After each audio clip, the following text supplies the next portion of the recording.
Olá, pessoal, que a paz de Cristo seja com todos. Estamos aqui para realizarmos mais uma live para o canal e hoje estaremos tratando de um assunto que, para mim, é de extrema relevância, relacionado às ciências de origens, sobre a biologia criacionista. Se você não sabia acerca do assunto, que há uma biologia criacionista, fique conosco até o final deste vídeo para que você possa conhecer acerca da baraminologia. Sodré é alguém que já discute esse assunto há um bom tempo. Inclusive, se você pesquisar no YouTube Sodré Neto, você já pode ver ele discutindo acerca de criacionismo e evolucionismo há 10 anos atrás. O nosso amigo Sodré tem muita experiência acerca do assunto e a baraminologia ela tem essa ligação com a biologia criacionista. Sodré, eu gostaria que você cumprimentasse o pessoal e falasse desde já a importância de estudarmos a baraminologia. Fica à vontade, meu amigo, que está com a palavra. Tudo bom, Jadson? Então, a baraminologia, baramin, tipo básico ancestral, né, é o entendimento da biologia clássica. Antes de Darwin, os naturalistas, não havia biólogo naquela época, né, os naturalistas já acreditavam em espécies originais criadas, das quais descenderam toda a nossa biodiversidade. O Darwin, quando escreveu A Origem das Espécies, ele tentou transpor os limites dessas espécies criadas, alegando que o registro fóssil traria evidências de seres cada vez mais ancestrais, até chegar lá no Laguinho Morno, que ele chegou a citar, em Cartas para Asa Grey, né, onde teria surgido a primeira forma de vida replicante. Né? Então, é uma ancestralidade totalmente comum a um surgimento de uma vida espontânea. Essa é a visão da realidade dos seres vivos sem Deus, né, que as coisas elas se acontecem, se transformam e se criam. Já a baramiologia, que representa o pensamento da biologia clássica, houveram espécies ancestrais criadas das quais descendeu nossa biodiversidade. E há como evidenciar isso? Essa é a resposta dos estudos baraminológicos da biologia clássica, do criacionismo, do design inteligente também, e todos apoiam essa ideia clássica da biologia. Muito bem, meu amigo. Como é que nós estaremos trocando uma ideia e apresentando informações para a galera, é bom nós destacarmos quais são as principais diferenças da baraminologia, esse escopo da biologia criacionista, para o neodarwinismo, a proposta dos evolucionistas. Eu vejo sobre aqui, a primeira diferença que nós podemos trazer é a questão do pressuposto. Os baraminologistas partem do pressuposto que há um criador que criou os animais, criou o ser humano, criou os vegetais, né, do reino vegetal. Então, um pressuposto parte que há um Deus criador que criou os tipos básicos originais que descendem por meio de uma ancestralidade comum, por meio de tipos básicos dos animais, e também até mesmo o ser humano, nós vamos tratar desse assunto, parte desse pressuposto que há um criador. Agora, o neodarwinismo parte que não há. Tudo são processos naturais, aleatórios, não há uma inteligência por trás que criou os animais e o ser humano, mas sim é fruto de um processo de evolução há milhões de anos. Eu gostaria que você falasse desse ponto. Quais são os problemas do fixismo na sua visão, que é um lado que não há modificações? Tem pessoas que acreditam em que as 10 milhões de espécies que nós encontramos hoje foram todas criadas por Deus. Então é um extremo, nós sabemos que as modificações acontecem nas espécies, porém a nível dos tipos básicos originados por Deus. Tem o fixismo, que é um problema, e tem o problema da extrapolação, que seria a questão da ancestralidade comum universal, que a vida começou lá com seres unicelulares, e aí foi, né, milhões de anos, peixes surgiram, depois os peixes originaram os anfíbios para a Terra, e assim por diante, e o homem seria um processo de evolução aí dos animais. Então, eu gostaria que você falasse dos dois extremos, que é o fixismo, que não há nenhuma modificação, e o extremo da ancestralidade comum universal. Fica à vontade para comentar o assunto, meu amigo, está com a palavra. O primeiro ponto que se abordou é a questão do pressuposto teológico. A ciência não aceita pressuposto sobrenatural ou teológico. Ela só aceita um pressuposto naturalista. Existe uma regra positivista na ciência em que todas as hipóteses ou pressupostos só são válidos se forem naturalistas, né? O criacionismo, ele dialoga com essa regra da seguinte maneira: olha, a gente sabe que ter um pressuposto sobrenaturalista seria muito mais lógico, mas a gente não precisa se reportar ou se valer desse pressuposto teológico para evidenciar, com fortes evidências, de que a vida teve que surgir pronta e teve que haver tipos básicos ancestrais descontinuados de outros grupos. Então, você, sem se valer do pressuposto teológico, há como dialogar dentro do naturalismo, dentro das regras estabelecidas pelo positivismo, por mais que a gente discorde delas, mas mesmo dentro das regras que eles estabeleceram, amordaçando a teologia, tirando Deus do sala de aula, mesmo dentro das regras naturalistas, é fácil a gente provar ou evidenciar, porque já que ciência não prova nada, mas tem a evidência mais forte, tal, a gente evidenciar de uma maneira bem evidente, né, evidenciar bem evidente, que há uma descontinuação entre grupos de seres vivos que remete a fósseis, tipos básicos ancestrais que tiveram que surgir prontos, que senão a vida não existiria. Então a gente, independente de a gente se valer ou não de pressupostos cristãos, teológicos, sobrenaturais, há como evidenciar isso pela ciência naturalista. Como? A gente percebe que os seres vivos se cruzam entre grupos descontinuados. Né? Você pega um grupo de plantas, então elas cruzam até um certo limite, polinizam até um certo limite, tem enxertia até o limite de família. Passou ali de um limite taxonômico, você não tem possibilidade de cruzamento nenhum, nem de planta, nem de animal, e nem direto, nem indireto. E aí o criacionismo, percebendo isso, o criacionismo baraminologista, o Marsh, em 1944, estabeleceu uma regra, uma hipótese dos tipos básicos ancestrais, que havia uma descontinuidade entre grupos, onde seres vivos só poderiam se cruzar direta ou indiretamente. Quando a gente fala indiretamente, o A cruza com B, mas não cruza com C, mas o C cruza com o A. Então, indiretamente, todos são parentes. Eles têm possibilidade de cruzamento, né? E assim a gente estabeleceria grupos básicos ancestrais, que são os seres vivos fósseis ancestrais nossos, né? E observa no registro fóssil que você tem um gigantão lá descendendo um monte de anãozinhos hoje, que são parentes dele, são muito semelhantes a ele. Né? Na família Felidae, você tem lá um tigre dente de sabre, aqueles seres felinos gigantes. E você hoje tem mais de 30 diversificações de gatos felinos.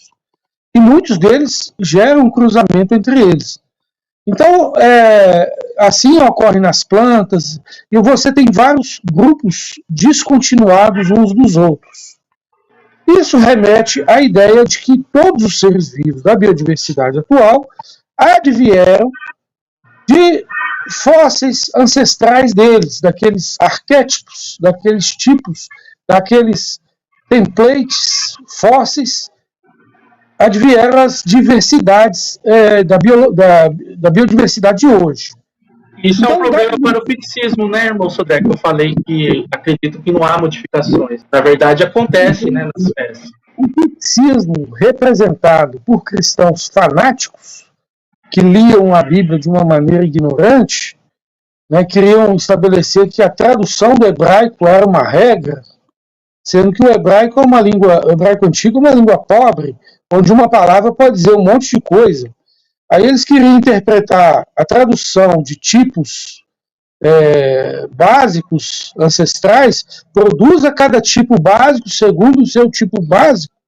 Eles queriam, foi traduzido cada espécie para cada espécie, eles queriam trazer esse significado mal traduzido para o português, para o inglês e tal, e aplicar a regra taxonômica moderna no texto.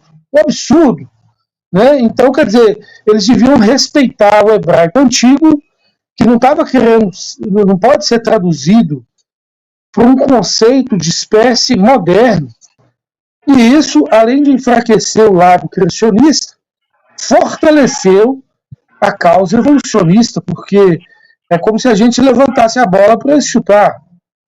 Apesar de que havia muitos cristãos também, que eram cientistas, que falavam, não, ali no hebraico pode dizer tipo básico, não quer dizer espécie no conceito atual.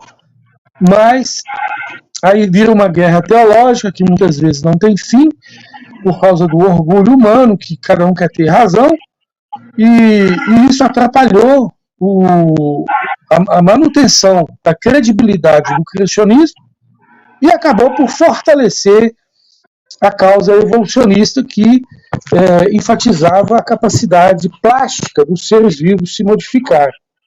Então, é uma página vergonhosa da atuação dos cristãos na ciência, o fixismo.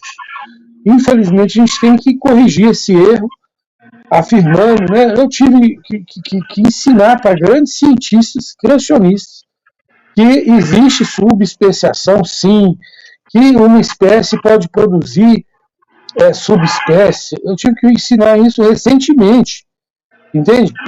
Que, inclusive, a subespeciação rápida ela é favorável ao criacionismo. Por quê? Porque aumenta a dívida de diversidade morfológica no registro fóssil, que já não era paga pelo registro fóssil.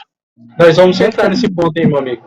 Mas eu penso que nem você, o problema do fixismo é tanto um mau entendimento em relação à palavra para mim, né, que significa tipo criado, eles querem interpretar de uma maneira que o texto não apresenta, e uma questão também de negar as modificações, porque eles acreditam que aconteceu na família humana, né, na humanidade. Nós temos aí a variabilidade genética, várias raças, mas isso não poderia acontecer a nível de família, né? Nós pegamos aqui os filidais, né? Tipo ancestral, tipo básico original criado por Deus, felino ali, que tinha seu código genético potencial para toda a diversidade aí que nós temos aí do âmbito família aí do filidae, né? Que seria os tigres, leão, até mesmo os gatos domésticos. Eles acham que não seria possível, mas é o Deus que colocou no código genético essa capacidade a nível de família.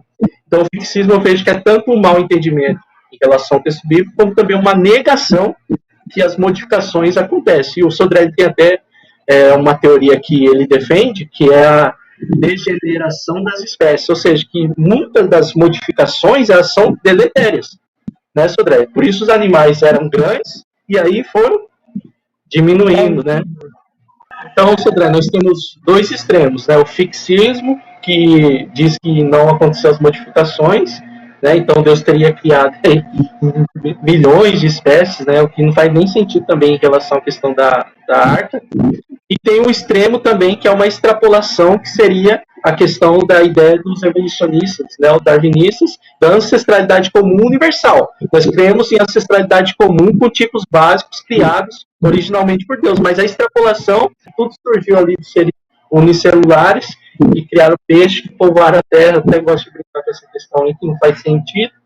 Qual que é o problema dessa visão aí? Você colocou muito bem, né? O desequilíbrio. Porque, igual dizia um professor meu de filosofia, ele falava assim que o fanatismo é uma verdade exagerada. Então, tanto a verdade exagerada do evolucionista, que pode tudo se modificar e descender sem limite é um grande erro, uma grande extrapolação, quanto também uma verdade do fixismo exagerada, também é outra extrapolação, igual você mencionou. Então, o problema das pessoas, às vezes, é exagerar uma coisa. Às vezes elas estão certas, mas o exagero naquilo faz elas ficarem erradas. Então, o Darwin estava certo em dizer que as espécies se modificam, subespeciam. Estava coberto de razão.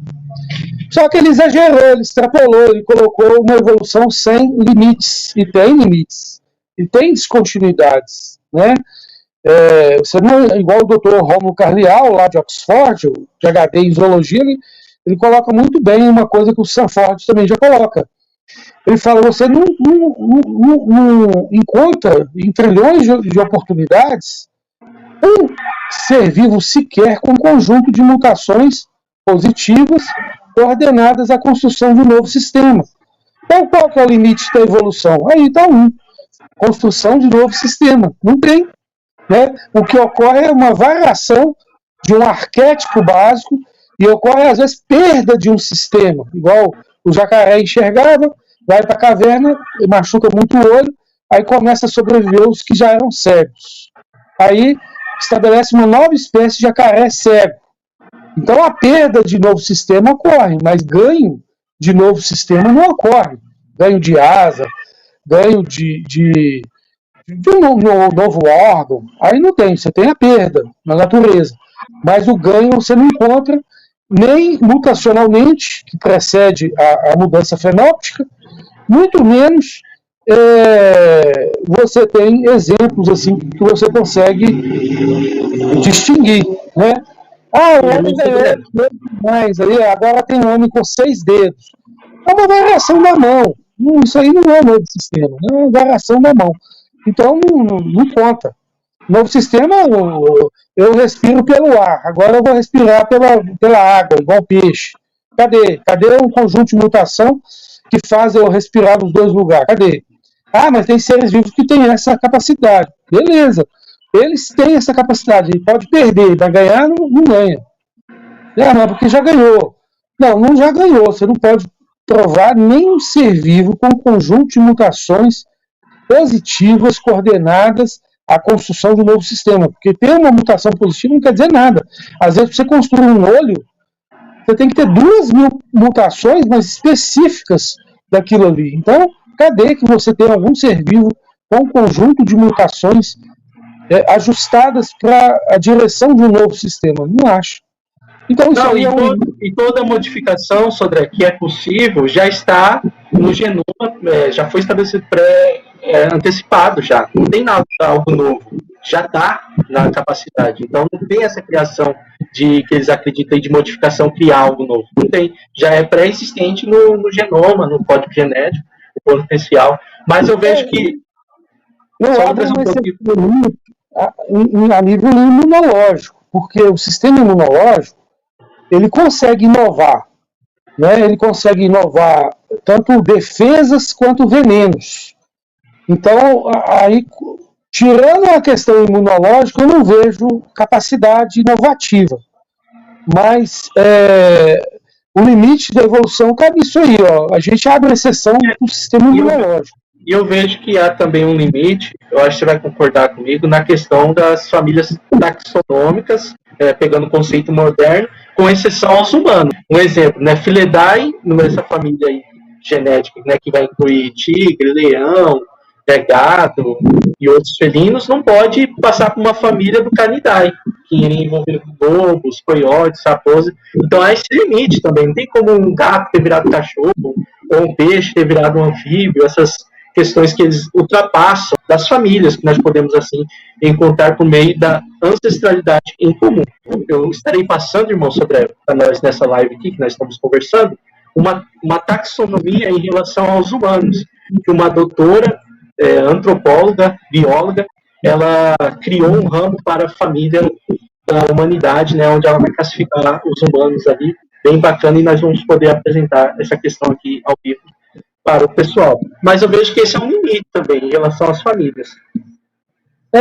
sobre esse ponto que você mencionou, eu tenho uma observação, acredito eu, que seja inédita, que é a seguinte, que tanto você pega o ser vivo, a história dele, para frente você vai diversificando, mas cada vez diversificando menos e mais próximo à extinção. Quanto mais você usa os recursos genéticos daquele grupo, você vai extinguindo e vai diminuindo sua capacidade de se tornar outra coisa, para frente. E para trás também, porque quanto mais você volta, mais fica mitificado um tipo básico ancestral que você pertence, que está cada vez mais díspare, mais diferente do outro ancestral básico. Então, a evolução como subespeciação, ela atua numa janela de oportunidade curta, né? Onde dá tipo uma explosão de diversificação, dependendo do desafio que o ambiente gera, né, para as espécies se adaptar a uma catástrofe, a um isolamento, a uma ameaça. Aí ela vai se diversifica, né, dá um florescimento biodiversificativo. Aí depois esse florescimento é igual ponta de galho, lá na frente vai extinguindo, vai se tornando cada vez com menor capacidade de modificar-se. Igual você tem o ser vivo com muita capacidade de diversificação antigo, aí ele vai perdendo, quanto mais os descendentes dele vão acontecendo, ele vai perdendo a capacidade cada vez mais de diversificar-se. Então, nos gatos, você vê isso, você vê um monte de gato descendente dos gatos, poucos gatos ancestrais, né? Você vai no registro fóssil, tem pouco número de gato ancestral. Aí você vai nos gatos descendentes, tem um monte, né? Tem dezenas. E dessas dezenas, tem vários que estão se extinguindo, igual o guepardo, né? Já está se extinguindo, que ele ficou igualzinho a uns aos outros, então isso indica pobreza genética e alto estresse endogâmico, né, de cruzamento entre iguais geneticamente, o que gera muita doença, muita fragilidade daquele ser vivo e ele já está condenado à extinção.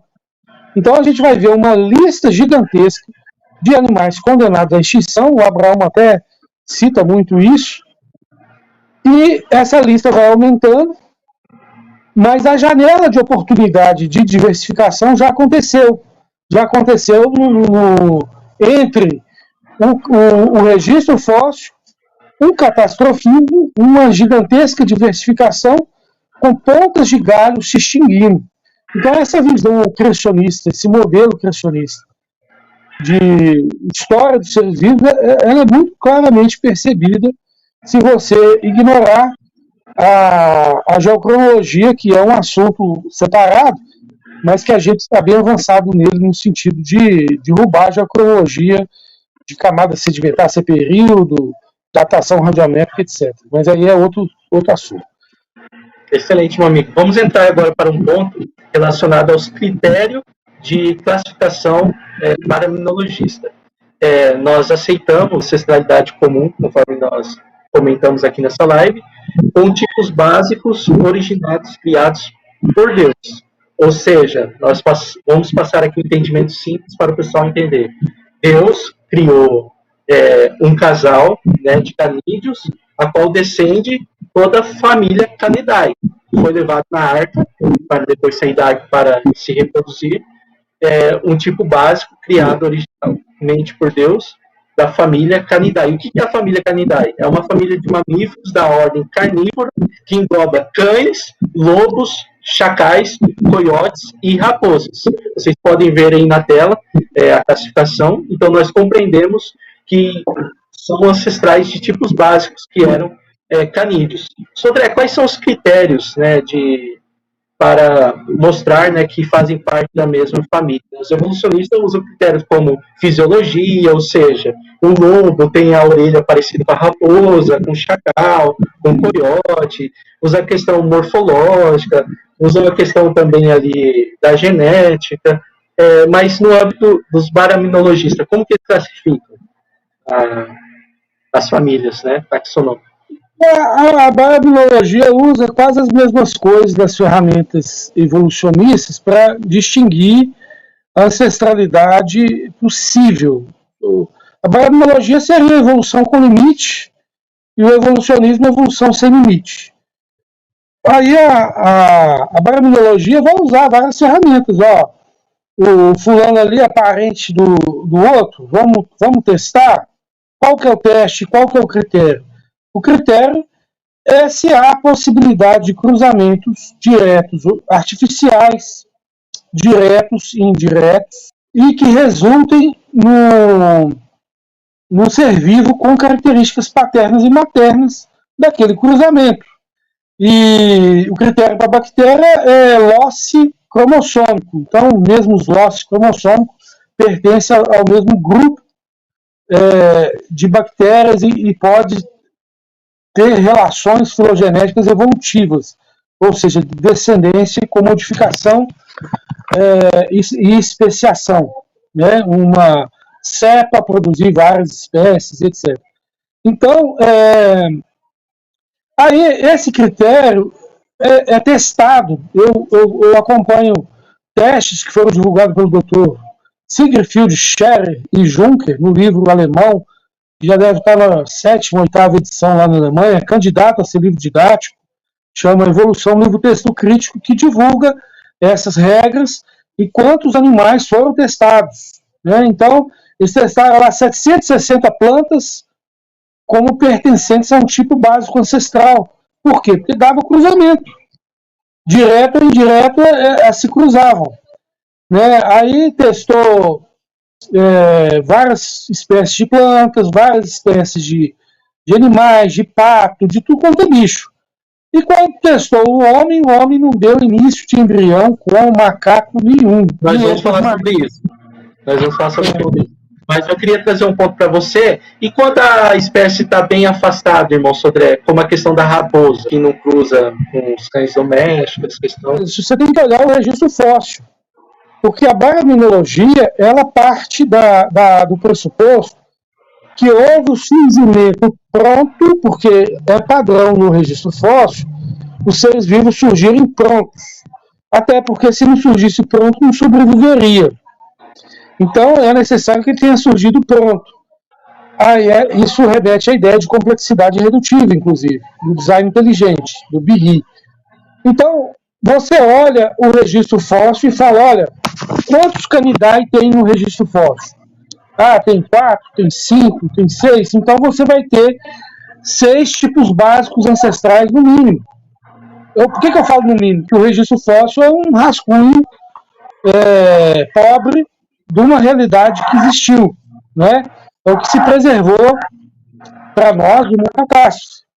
Né? E para os evolucionistas, o que se preservou da raridade do evento da fossilização. Então, você tem uma possibilidade de haver vários canidae, não um só. Então, você não fecha a questão se a raposa pertence a um grupo ou outro. Você tem que olhar quantos ancestrais tipos básicos fósseis está registrado no registro fóssil, e a partir disso você faz as possibilidades de mapas de descendentes possíveis. O criacionismo enxerga mais ou menos igual o evolucionismo. Tem um tipo básico ancestral fóssil, ele pode ter descendido quais candidatos.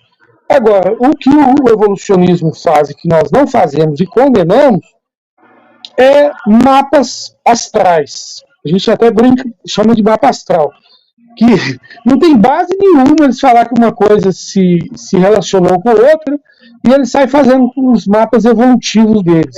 Seria a questão da extrapolação, evolução sem limites, que seria a árvore filogenética, que todos os seres têm um ancestral comum, e os criacionistas, os baraminologistas, entendem que existem várias árvores filogenéticas, a nível de família, exato. Tipos básicos originais. A gente coloca a ancestralidade do elefante relacionada ao mamute. A gente não vai ao mamute, aquele outro ancestral muito parecido com o elefante. Né? Pega os tatus atuais, né, que são vários tatus anãos, e relaciona com um tatu gigante, forte, né? E assim vai, a gente pega tipo os descendentes variados e relaciona as possibilidades dos fósseis ascendentes e não extrapola a ponto de dizer que os ascendentes tiveram relacionamento com outro e outro, até chegar numa bactéria que está mais no fundo. A bactéria fica no fundo. Vamos para a família taxonômica agora do Hominidae, que é a família taxonômica dos grandes símios. E aí eles colocam os humanos, o orangotango, os gorilas, os chimpanzés.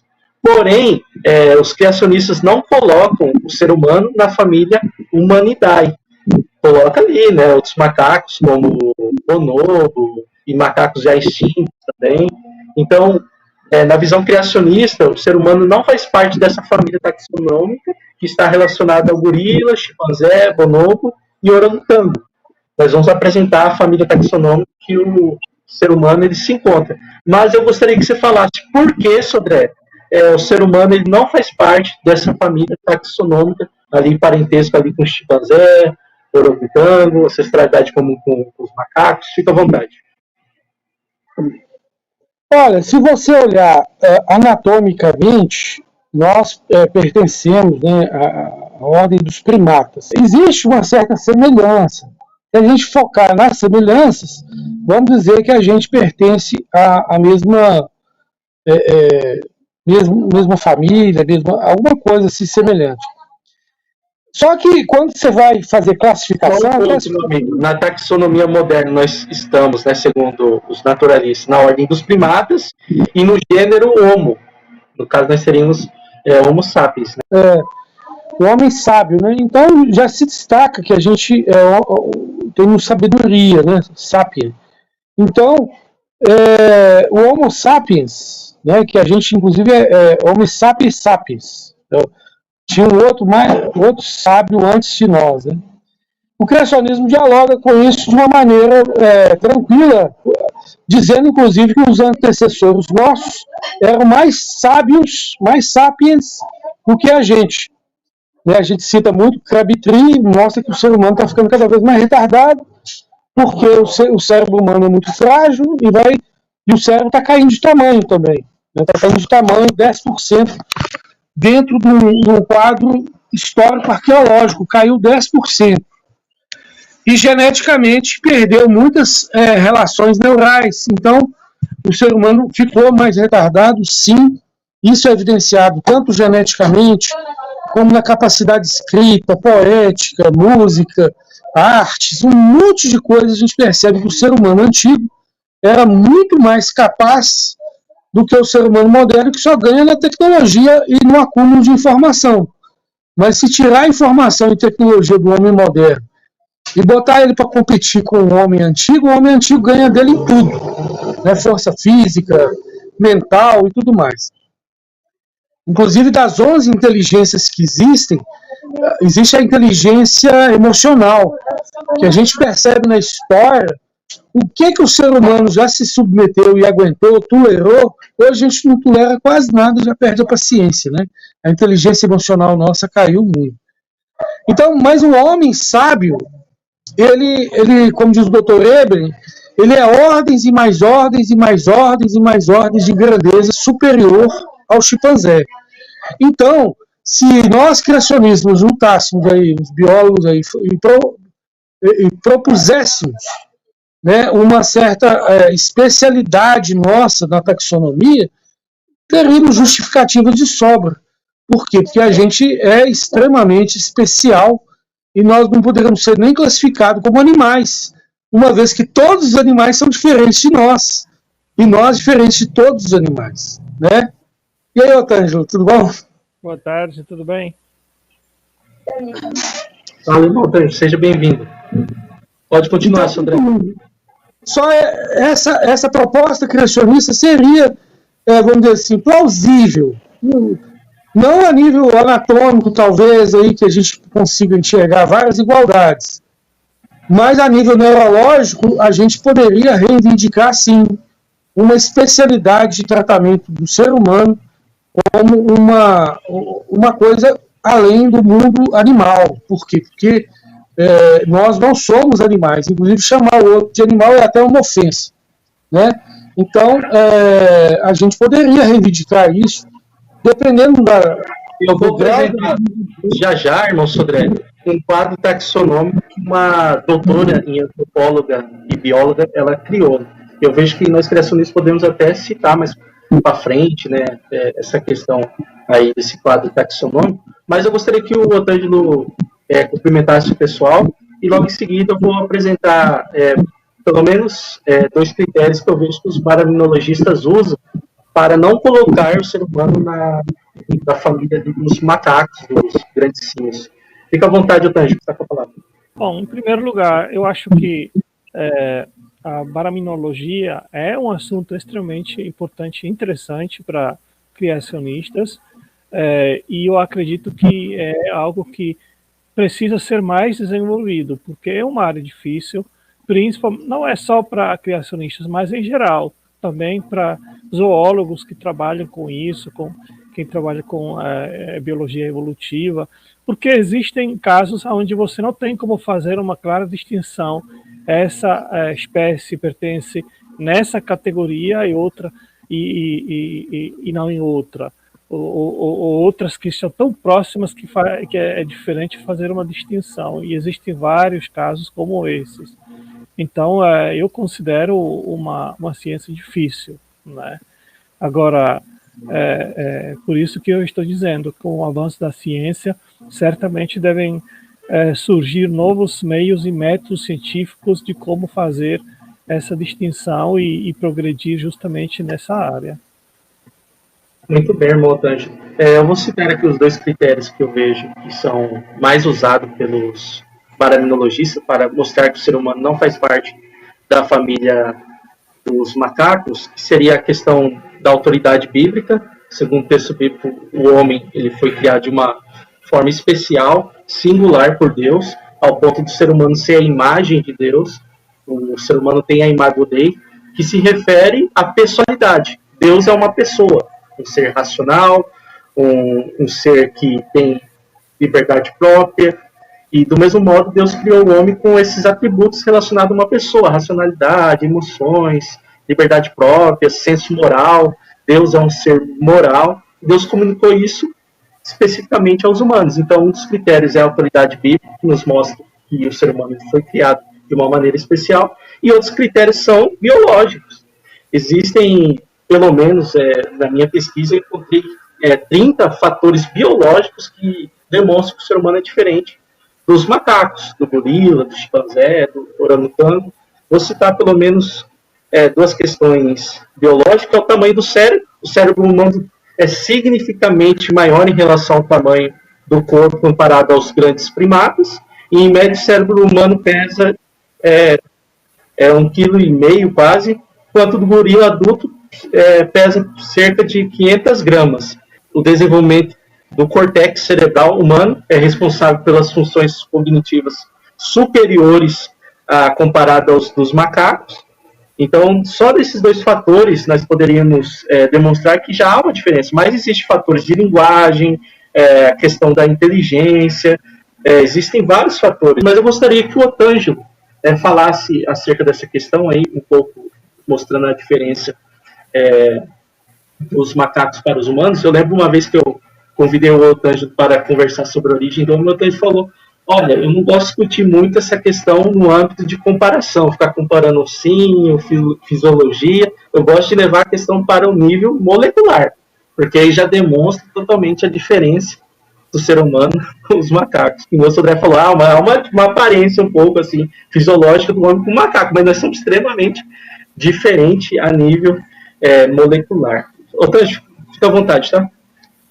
Bom, em primeiro lugar, Jadson, eu teria muita cautela, até mesmo quando se trata de baraminologia, de trazer a Bíblia na questão.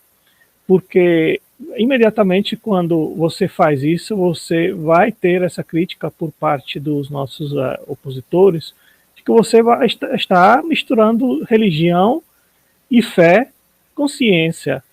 e a partir desse momento, fazendo isso, você perde completamente a credibilidade. Agora, a pergunta clara é, se você está querendo divulgar isso, qual é o seu público-alvo? Você quer fazer isso entre quem já é criacionista, quem é já crente e aceita o relato de Gênesis como verdadeiro, ou você está querendo trazer uma ótica criacionista para que os nossos oponentes analisem e consideram essa questão?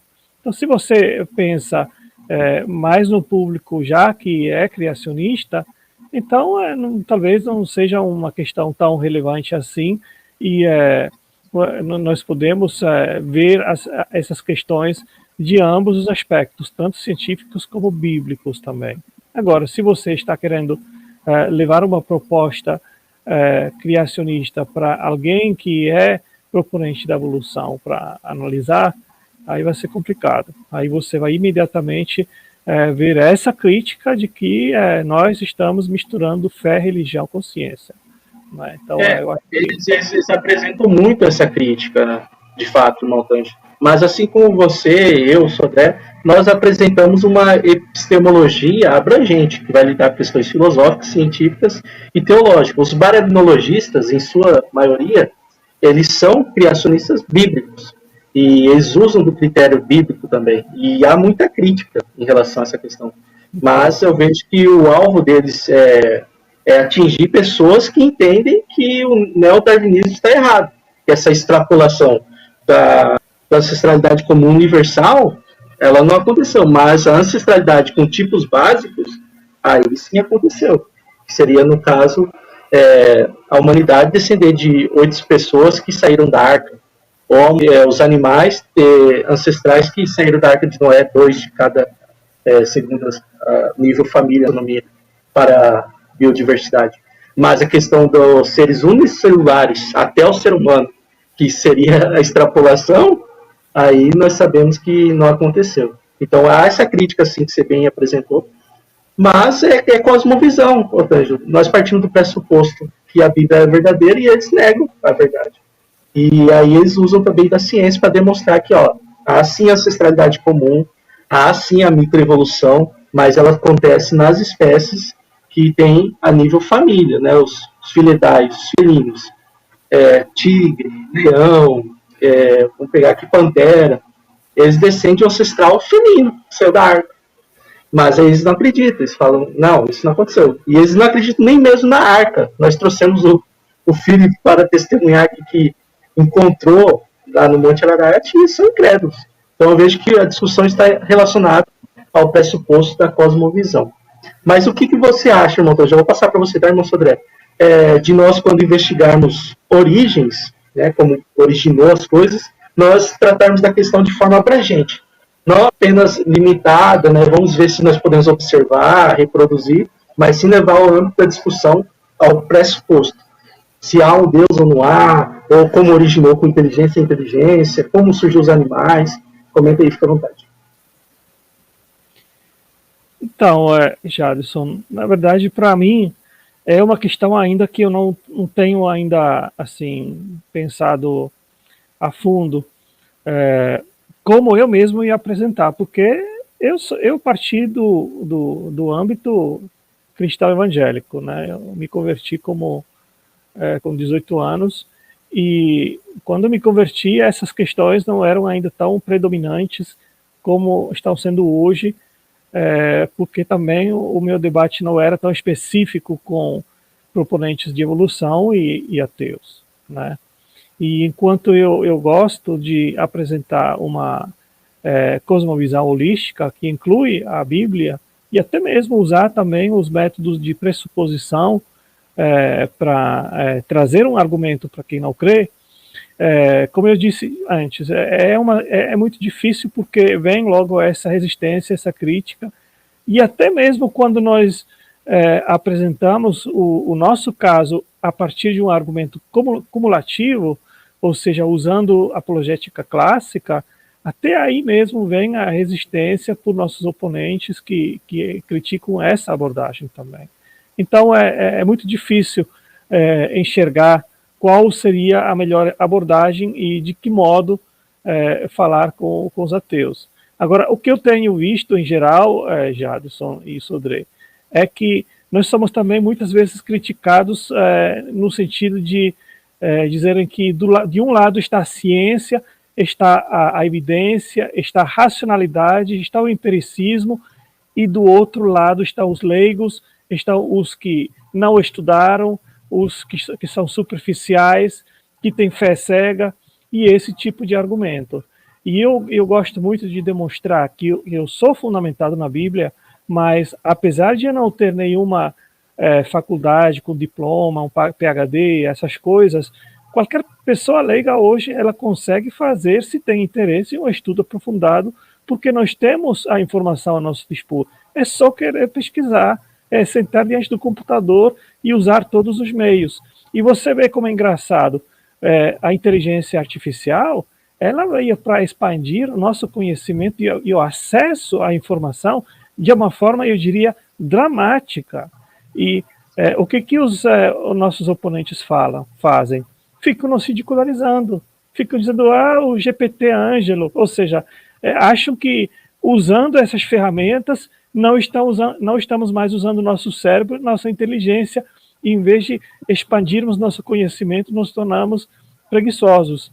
Isso também é uma oposição ridícula, porque a inteligência artificial, usar da forma correta, você também não simplesmente acreditando tudo que vem, mas você, depois que vem a informação, você tem que também fazer sua análise por outros meios, se essa informação é verídica, se ela é passada realmente de forma correta. Apesar da inteligência artificial, ela já ter uma predisposição e um bias também a favor do naturalismo, mas você pode fazer as perguntas direcionadas para obter as informações que são condizentes com o criacionismo, com o design inteligente. E você pode depois pesquisar se essas informações são corretas e verídicas, e eu faço isso já rotineiramente desde que veio essa ferramenta à nossa disposição, e eu posso dizer que é uma ferramenta absolutamente aconselhável de usar, e ela pode nos servir de um modo fenomenal.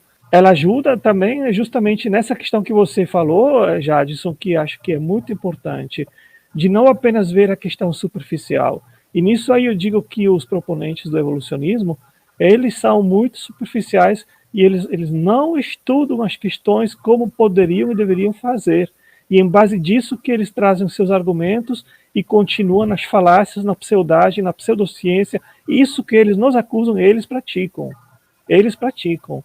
E se você for realmente estudar a fundo, como você disse, a nível biomolecular, você vai trazer à tona duas coisas que matam literalmente a evolução. Uma, a complexidade irredutível, a segunda, que é estreitamente relacionada a isso, que é a interdependência de sistemas complexos, e em segundo lugar, a informação não apenas a nível gênico, mas principalmente a nível epigenético e linguagens que vão muito além de apenas a genética, e vias de sinalização. E o principal, tudo isso trabalha de uma forma conjunta, ok? Mas eu vou passar a palavra, eu preciso atender o telefone aqui, me desculpe aí. Beleza, irmão Tange. Muito obrigado por cooperar com a nossa live. E eu vejo que, de fato, nós precisamos tratar a questão de forma abrangente, porque os naturalistas, eles tratam o assunto de forma abrangente. Quando eu falo assim de forma abrangente, é considerarmos a teologia, a boa filosofia, a ciência e interligar essas áreas do conhecimento. Porque os naturalistas negam a teologia, eles têm uma base filosófica que é o naturalismo, tudo deve ser explicado por processos naturais, e eles abraçam uma ciência que contraria totalmente o relato de Gênesis, que diz que nós descendemos de um casal humano, enquanto eles acreditam que nós descendemos dos macacos do velho mundo, que seria os Cataíne. Agora eu gostaria, Sodré, que você falasse de um critério taxonômico que os paraminologistas usam, que é a questão de cruzamento. Nós sabemos que para um animal ser da mesma espécie precisa ser testado o método de cruzamento. Por que o ser humano ele não se enquadra na família Humanidae, que estariam os grandes símios, macacos, tango, chimpanzé, gorila, quando nós vamos para esse âmbito aí do cruzamento. Você sempre cita a questão que um biólogo soviético, o Lia Ivanosh, nos anos 20, ele tentou isso, fazer cruzamento com algum macaco, chimpanzé, para criar o chimpanzome, que seria aí o cruzamento do Homo sapiens com o chimpanzé, e não teve nenhum sucesso, né? Foram todas tentativas em vãs. Qual a importância desse critério aí do cruzamento? Fica à vontade, pode comentar. Então, você pega vários membros, né, da família Felidae, Canidae, você pega touros aí, búfalos, né, você pega vários representantes de uma mesma família, gera cruzamento, às vezes até descendente fértil. Então dá bom resultado. Então, por que cargas d'água, se o homem foi parente do macaco, então teria de ter também algum cruzamento de algum homem com algum tipo de macaco, algum símio, chimpanzé, orangotango, gorila, porque em todas as outros quadros, até mais diferenciados anatomicamente que o homem, né? Igual você pega um chihuahua e um lobo, olha a diferença gigantesca. Se eles cruzar, dão descendente infértil, um chihuahuazinha e um lobo. Então, quer dizer, é a mesma espécie, quase a mesma espécie e tal, mas eu falo assim, gente, seria obrigatório que um homem desse descendente com algum macaco. Isso é obrigatório. Por quê? Porque a regra da natureza demonstra que isso acontece. Você pega um monte de planta semelhante, pá, dá certo. Pega um monte de canídeo, dá certo. Um monte de felino, dá certo. Por que só o homem não dá certo? Né?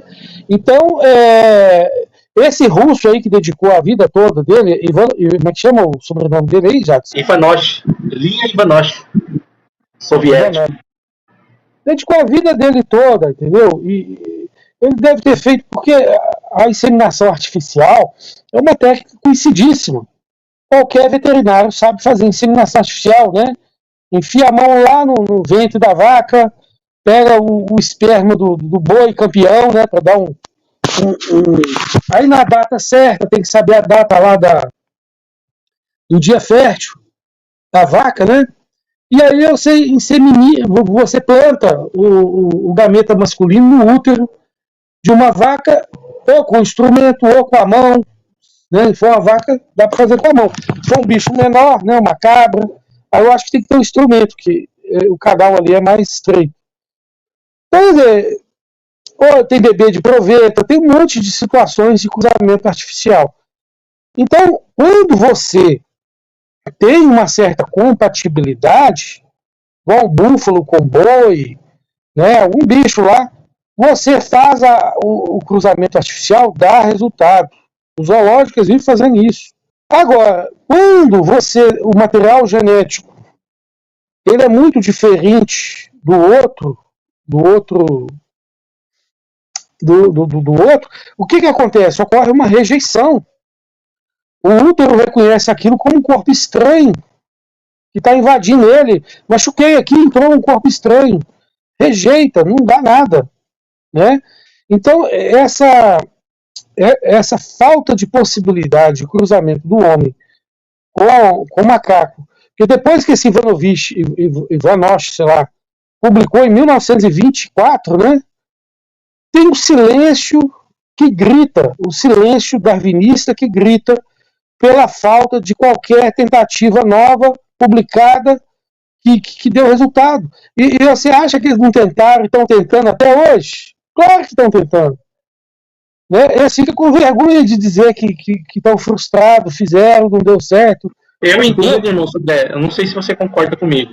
Essa questão de não haver possibilidade de cruzamento para demonstrar que faz parte da mesma espécie já é um checkmate à ideia deles que nós tivemos ancestrais símios. Correto? Exatamente. Já que o ser humano, segundo a nossa visão criacionista, não faz parte da família dos macacos, que seria o termo taxonômico moderno Humanidae, relacionado aos gorilas, parentesco chimpanzé, ali onde se encontra também o bonobo, orangotango, talvez um evolucionista venha questionar nós o seguinte, Sodré, mas qual é o quadro taxonômico que vocês podem apresentar em relação ao ser humano? Eu vou apresentar um que eu achei, eu encontrei, eu pesquisei para trazer, da doutora Sigrid Scherer. Ela é uma antropóloga, bióloga, e o doutorado dela foi em especialização em crânios e hominídeos. Então, o que ela apresenta em relação ao ser humano? Né? Ela apresenta, é uma palavra que ela vai ligar na taxonomia para o homem, que é o seguinte, ela apresenta a palavra humanidade, que nós sabemos que é o conjunto de características que se refere ao ser humano.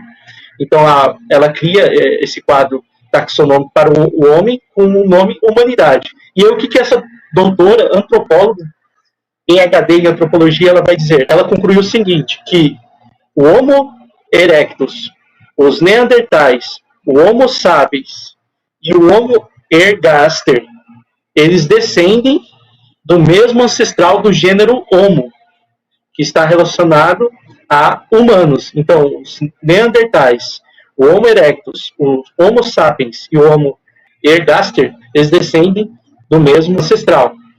Então, essa doutora ela apresenta esse quadro taxonômico, onde apresenta que fazem parte da família humana o Neandertal, o Homo sapiens, o Homo erectus e o Homo ergaster. Então, não tem ancestralidade comum com os macacos. E ela apresenta o nome humanidade, e é o conjunto de características que se referem somente aos humanos. Então, você quer comentar acerca desse quadro taxonômico que ela apresenta? Fique à vontade.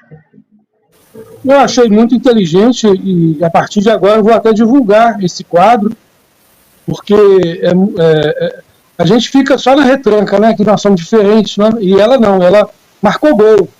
Ela falou assim, eu vou juntar todos que têm a característica semelhante a humanos. Parabéns a essa doutora, já virei fã dela e vou divulgar o trabalho dela no jornaldaciencia.com, né, e o Otânio deve divulgar lá no Razonable, como é que chama? Consciência. Né? Reasoningscience.catsport, em inglês. Isso, aí a gente vai divulgar essa doutora aí, vamos promover o trabalho dela, citar em artigo científico, tudo que a gente fizer, vamos promover essa ideia magnífica dessa esplêndida antropóloga. Pode mandar o material dela aí que eu vou divulgar e vamos junto com ela. É apresentar a verdade, né, Otávio? Tem tido muito essa tentativa de dizer que o Neandertal é um intermediário entre os macacos e o ser humano, quando nós temos visto recentemente que, na verdade, o Neandertal provavelmente é uma devolução do Homo sapiens, do ser humano, ou seja, ele tem muito pouca divergência de nós. Então, já cai por terra essa afirmação ou essa alegação que é um intermediário entre macacos e Otávio, o doutor Eber tem menos divergência ainda, porque já viu o tamanho da cabeça dele? O cara tem um cabeção, rapaz. Eu falei, esse cara é Neandertal. Dizem que todos nós ainda temos um resquício de genes do Neandertal no nosso genoma, né? Que parece que ainda mais dá robustez a essa. O Neandertal tem dados que apresentam isso, que dizem isso. A caixa encefálica do Neandertal atingia mais de 1.500 centímetros cúbicos. E eu estava observando o tamanho da cabeça do Eberlin. É gigante, cara. Eu falei assim, não, esse cara, ele está menos degenerado que eu. Ele vai levar como elogio essa aí, viu, Sandré? Otângelo, eu gostaria de ouvir de você quais são os principais motivos que você entende que o ser humano ele não faz parte da família taxonômica que é apresentada pelos evolucionistas dos macacos. Fique à vontade para comentar, está com a palavra. Então, tem alguns pontos que eu anotei aqui, deixa eu ler, tá? Há muito tempo acreditava-se que humanos e chimpanzés eram primos evolutivos próximos. No entanto, à medida que nossa compreensão da genética avançou, surgiram evidências surpreendentes que desafiam essa noção. A primeira pista veio da contagem dos cromossomos. Os humanos possuem 46 cromossomos, enquanto os chimpanzés têm 48. Essa diferença significativa não é algo trivial. A fusão de cromossomos é um evento extremamente raro e complexo, que teria criado barreiras reprodutivas enormes se tivesse ocorrido em uma população ancestral comum. O que eu tenho que acrescentar a isso, Jadson, que isso sempre é caracterizado, demonstrado como se fosse uma coisa simples, só que na biologia nada é simples. Você tem que mudar todo o sistema de expressão de genes para você fazer essa fusão. E na hora que você faz isso, é o risco de você misturar tudo e ter uma catástrofe de expressão, e você vai ter, você não vai ter uma coisa que depois funciona, né? Então, você tem que mudar os dois. O próprio Davidson, que é um cientista que pesquisou o sistema de expressão de genes, ele disse que isso aí são sistemas integrados e muito pouco pode ser mudado, e se fizer isso, é uma catástrofe. Então, essa hipótese, ela cai por terra em função desse problema, que os dois têm que ser mudados juntos. Se você muda o genoma, você tem que mudar também a configuração de expressão dos genes. Isso é um ponto. Aí, continua aqui. Ao examinar mais de perto o DNA, descobriu-se que humanos chimpanzés possuem muitas alterações genômicas únicas. Essas diferenças não são meras variações, mas mudanças profundas que sugerem histórias evolutivas completamente separadas. Um exemplo notável é a região HAR1 no cérebro humano, crucial para o desenvolvimento cerebral. Essa região é drasticamente diferente nos chimpanzés, indicando uma divergência funcional profunda entre as duas espécies. Isso aí é um ponto importantíssimo. Quem tem estudado o desenvolvimento do cérebro vai entender que esse desenvolvimento ele é extremamente interdependente. Eu tenho catalogado 47 mecanismos que são envolvidos na construção de organismos complexos e no desenvolvimento dos cérebros. Desses 47, 17 estão envolvidos no desenvolvimento do cérebro e são interdependentes, ou seja, eles trabalham em conjunto. Então, se você mudar isso, você vai ter uma catástrofe. Você não tem como mudar o desenvolvimento do cérebro de um chimpanzé para o desenvolvimento do cérebro humano, porque é diferente, né? Por exemplo, um caso muito importante é esse, que o cérebro humano demora 18 a 20 anos para se desenvolver. No chimpanzé é muito menos tempo, eu acho que é 10 anos ou menos do que isso.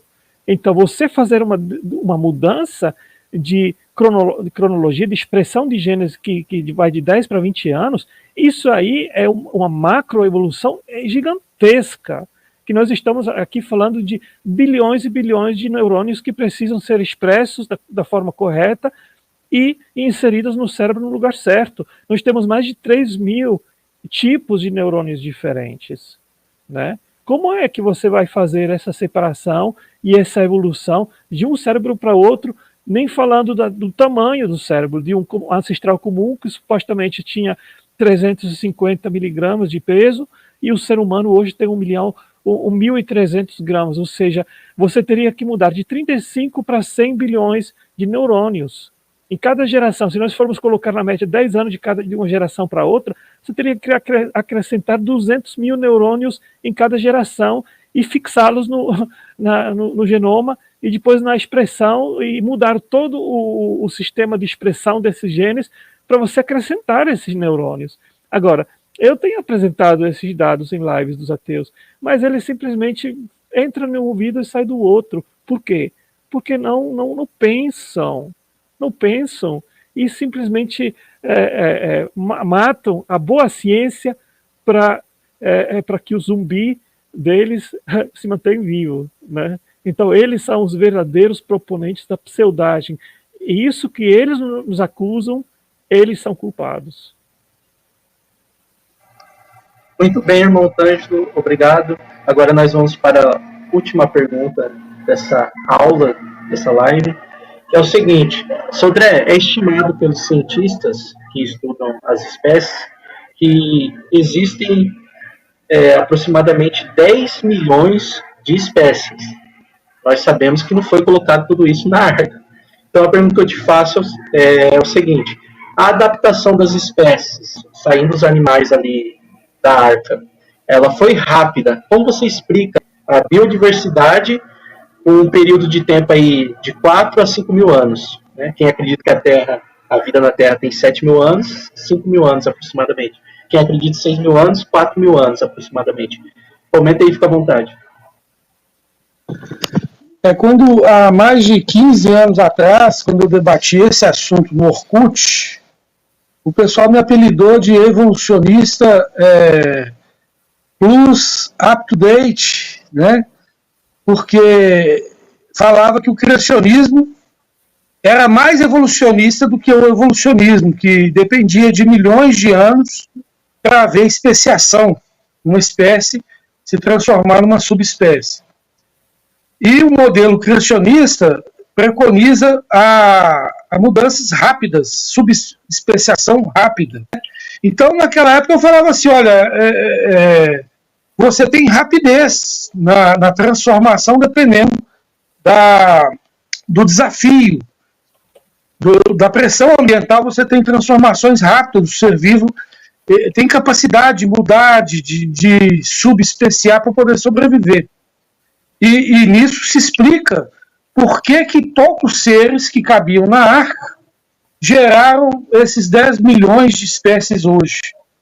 Por quê? Porque eles saíram da arca, tiveram que se adaptar a um mundo novo, totalmente diferenciado.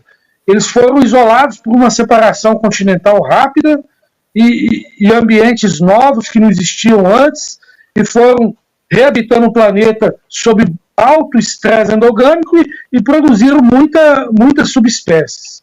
E assim você chega nesse número aí de 10 milhões de biodiversidade, por mais que, conforme e-mail recebido do Patrick Curtwise, paleontólogo, PhD, formado em Harvard, aluno do Dr. Stephen Jay Gould, não sei se é assim que expressa, o Otávio me corrija, Stephen Jay Gould, parece que eu sempre falo o nome dele errado, onde ele determinou, ele mandou e-mail para mim quando eu perguntei em termos de arquétipos, de Bauplanes, de templates fósseis, comparado ao número de templates da biodiversidade atual, qual que é a diferença? Ele praticamente igual.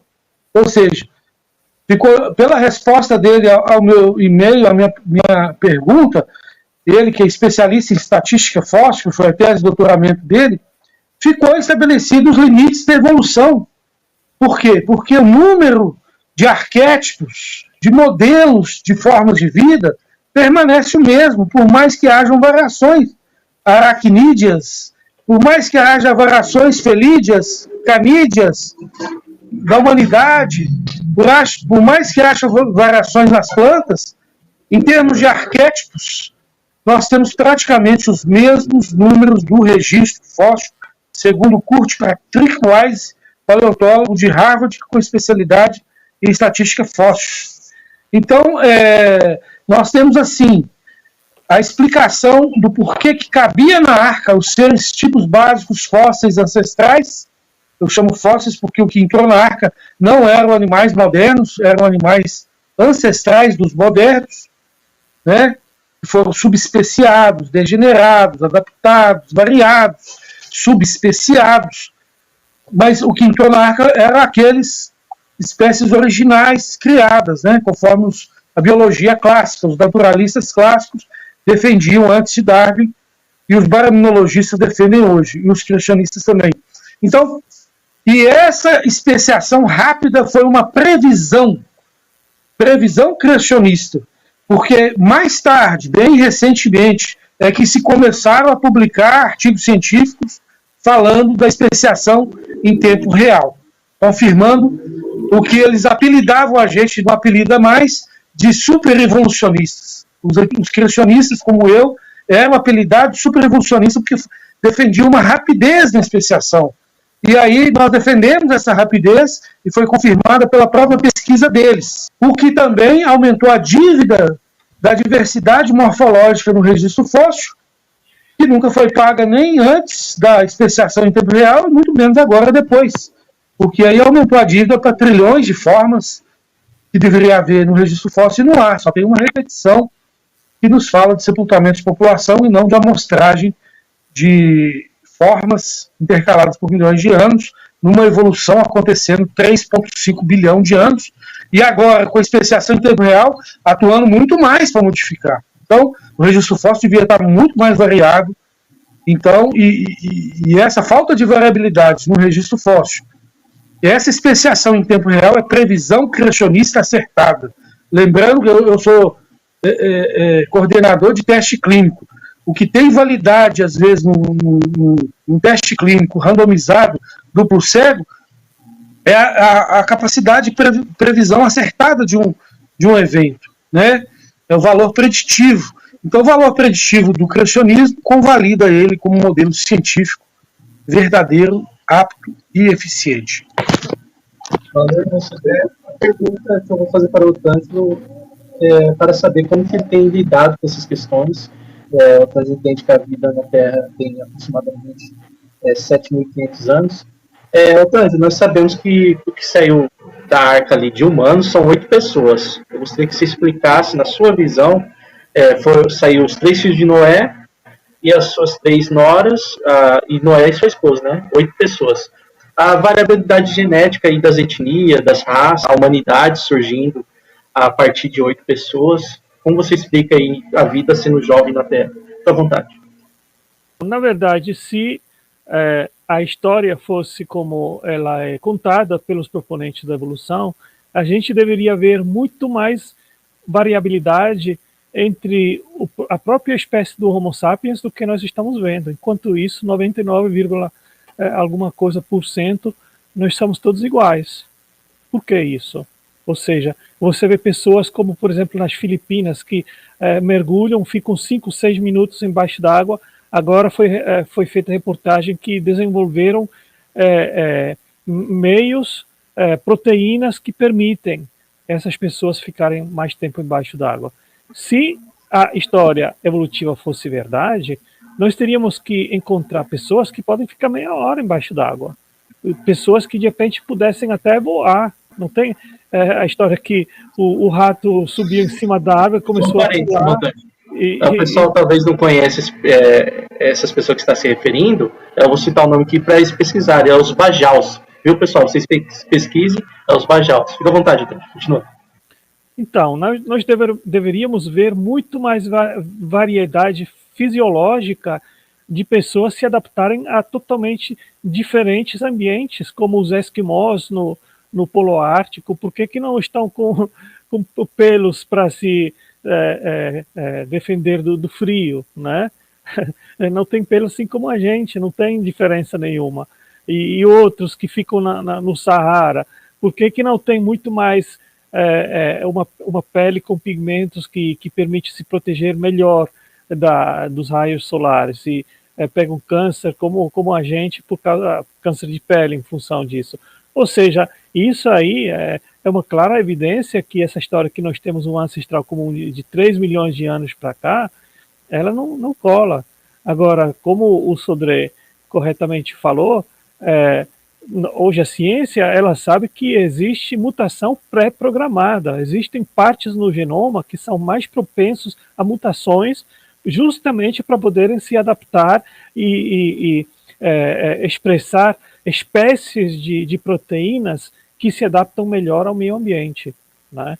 E até mesmo a linha do tempo, se você for pegar um assunto que foi recentemente discutido, se nós pegarmos a linha do tempo da Septuaginta, que tem um intervalo de 650 anos maior do que a Bíblia, o texto masorético. O texto masorético, então você vê que se encaixa o tamanho de crescimento populacional para ter um número suficiente de pessoas para construírem a Torre de Babel e depois se espalharem para o Egito e para outras partes daquele hemisfério. Ou seja, esses cálculos foram feitos e batem perfeitamente, não existe nenhum problema em relação a esse quadro. Então, isso aí corrobora. E nós temos evidências fortíssimas que nós saímos de 3 linhagens, ou seja, evidências genéticas demonstram isso. Então, nós temos várias linhas de evidências que corroboram o relato bíblico. Muito bom. Obrigado, irmão Otângelo. Agora eu gostaria que o irmão Sodré deixasse suas considerações finais acerca do assunto e já comenta que você quer contribuir mais. Beleza, irmão Sodré? Fica à vontade e já entra nas considerações e depois passar para o Otângelo. Eu estou falando aí, me veio uma outra observação que eu nunca tinha feito, mas aí me iluminou aqui. O comportamento sexual do homem, ele quer fazer sexo até com árvore, com bananeira, cabrito, com macaco, tem locais aí de zoofilia, né? Eu ouvi falar que existe. Então, quer dizer, se a evolução... Com carro também, né, Sodré? Tem gente que tem tara por carro. É a depravação humana, né? A depravação dos homens. Cadela, cabrita, entende? Então, assim, o ser humano ele não tem escrúpulo, não tem limite. Ou seja, se tem alguém que devia promover a evolução com algum outro bicho, né, vamos dizer assim, seria o homem. Cadê? Continua o homem sendo homem, né, o bajau lá é homem. Então, quer dizer, gente, é mais uma evidência, né, esse comportamento promíscuo da humanidade contrastado com a falta de resultados evolutivos, entende? O Otângelo falando, eu pensei nisso aqui. Mas tá bom. Uma boa observação, moço. Valeu aí pela sua participação, contribuiu bastante para o entendimento sobre a baraminologia. Estaremos gravando, galera, mais conteúdos relacionados ao assunto.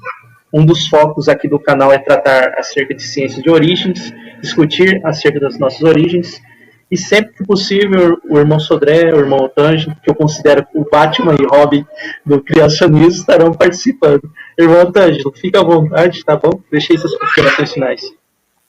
O que nós vemos claramente que os nossos oponentes, que tentam a todo custo de manter vivo a cosmovisão zumbi deles, eles operam em base de desonestidade. Ficam distorcendo aquilo que a gente faz, ficam ridicularizando nossas propostas. Ontem mesmo eu estava numa live e alguém disse aquilo que vem do Discovery Institute, astronomia, biologia, química, está tudo errado. E eles ficam propagando pseudociência e até propagam, são anti-vacina. Eu disse, meu amigo, me mostra um artigo que o Discovery tem promovido que as pessoas não tomassem vacina. Aí disse, não, mas eu não estava me referindo em relação a isso.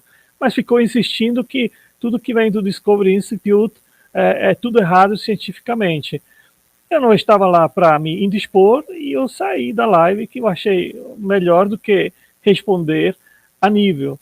Mas esse é o nível que vem dos nossos opositores, que demonstram uma total incapacidade de discernimento em relação aos conceitos. Hoje, a situação ela é tão nítida, tão clara, na astronomia, onde nós sabemos quais são as chances de você ter um universo finamente ajustados por chance. É um número tão gigantesco, tão astronômico, que ficam se esperneando que nem galinha tonta, tentando explicar isso com multiversos e tudo quanto é explicação idiota. E a mesma coisa nós vemos na bioquímica. A chance de você ter um genoma para ter uma célula mínima que possa ser viva, essa chance é 1 em 10 na potência de 722 mil. Eu apresentei também um número de apenas uma proteína com 400 aminoácidos, 1 em 10 na potência de 520. Só isso aí acabou com o naturalismo, mas aí ficam ridicularizando, aí eu apresentei os artigos científicos que mostraram esses números corroborando aquilo que eu disse, e apenas foi isso o intuito. Aí eles foram para a seção filosófica do artigo, que nós todos sabemos que a ciência hoje, ela tenta puxar de todas as formas, de todas as maneiras, o naturalismo filosófico, e tentou minimizar o problema, dizendo, não, mas não é toda a sequência da proteína que precisa ser complexa especificada, precisa ser só a parte ativa da proteína, aquela que está no núcleo ativo que faz a ação enzímica. Meu amigo, se você tem apenas de 400 aminoácidos, 10 aminoácidos que não estão no lugar certo, em certos casos apenas uma um monômero ou um aminoácido no lugar errado, você não tem atividade enzimática e matou a função da proteína. E isso aí é um problema gigantesco. Tentei explicar, infelizmente, começam a interromper, ficam falando por cima, mas não querem escutar. Então eu digo o seguinte, querem se manter ignorantes? Querem continuar fazendo bullying? Querem continuar a nos ridicularizar? Continuem. Isso aí é livre disposição e podem continuar fazendo. Agora, nós continuamos do lado da razão, da lógica, da ciência e da boa ciência, como o Eberlin sempre diz.